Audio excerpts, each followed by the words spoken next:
भन्ने हिसाबले ल्याएको हो जुन मुख्य त हाम्रो यो भइहाल्यो यो चाहिँ एउटा मैले भने नि त अहिले हाम्रो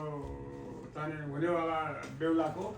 कोसेलीको रूपमा यो चाहिँ फाल्टो कोसेली अरूले थाहा पनि नसक्नु त्यसो भए यसो गर्नुपर्छ अब हाम्रो छोरीलाई त ओके मात्रै भनेको छौँ अब यो त सबै त्यसो भए ज्वाइँले दिनु पर्यो यो चाहिँ हामीले ल्याएको हो मेरो तर्फबाट भनेर ज्वाइँपट्टिबाट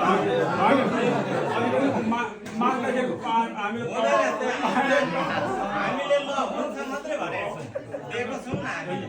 अनि दिएकै छौँ न अहिले त नहराउँ तपाईँहरूले त अहिले त हराउनु पाउँदैन हाम्रो छोरीले त केही पनि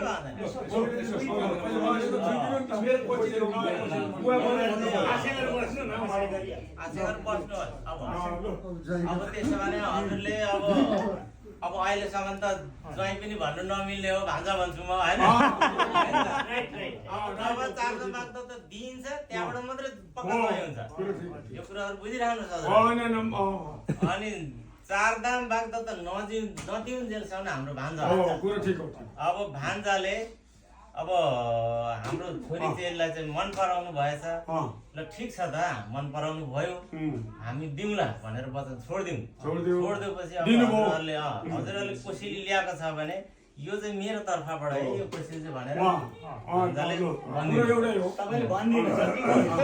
छ भनेर यो कोसेली यसरी छोडिदिनु न कोसेली लिएर अन्य त नसोचिदिनु होला कोसेली यो